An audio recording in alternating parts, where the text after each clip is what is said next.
Hi, I'm Brittany Lewis, a breaking news reporter here at Forbes. Joining me now is New York City Councilmember Joann Ariola. Councilmember, thank you so much for joining me once again. Great to be here again. Thank you.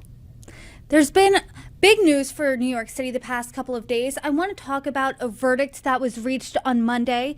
The jury found Daniel Penny not guilty of criminally negligent homicide in the death of Jordan Neely.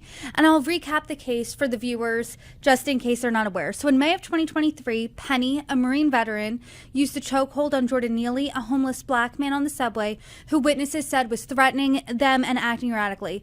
Neely died shortly thereafter, and prosecutors argued that Penny went too far.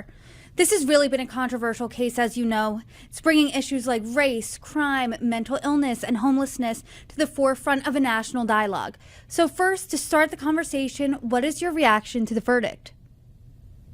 I was very happy with the verdict. I think that this was a very smart jury that really paid attention to what was being presented to them when they went into their deliberations.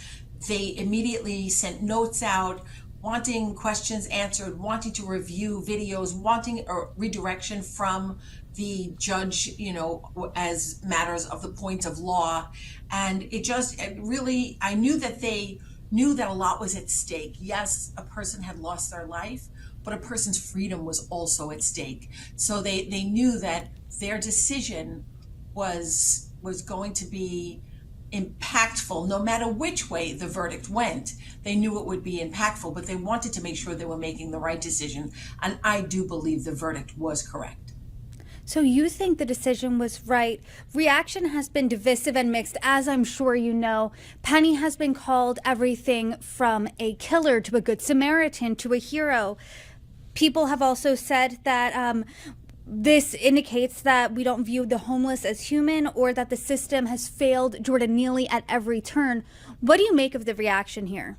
I think that what happened that day was nothing more than happenstance. Everyone entered that train car, going home, going to work, going to school, and that included Daniel Penny. Jordan Neely came on that train, and he was threatening people on that train car.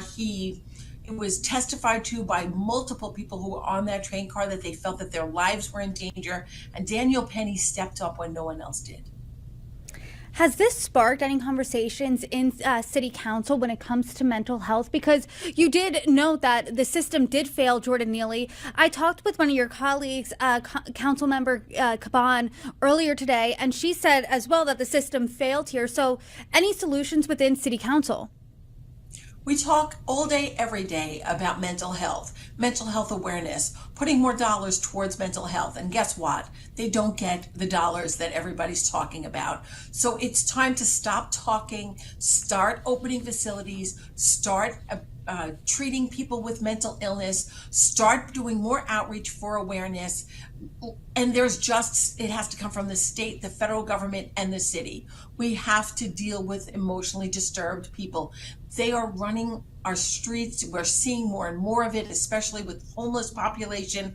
And honestly, we have to start to look at their families and say to them, why aren't you taking the initiative with your family member and saying and seeking out help? There is help that can be had. Can we do more? Yes. But I listen every day at hearings, at stated council meetings. We talk about it, but we're not earmarking enough money towards it. We talk about social justice. We talk about all other things, migrant crisis, billions of dollars going into infrastructure for development that we don't actually need, but we don't hear about any big money going to the mental health crisis. We're talking billions, and when we talk about mental health crisis, we talk about a paltry millions.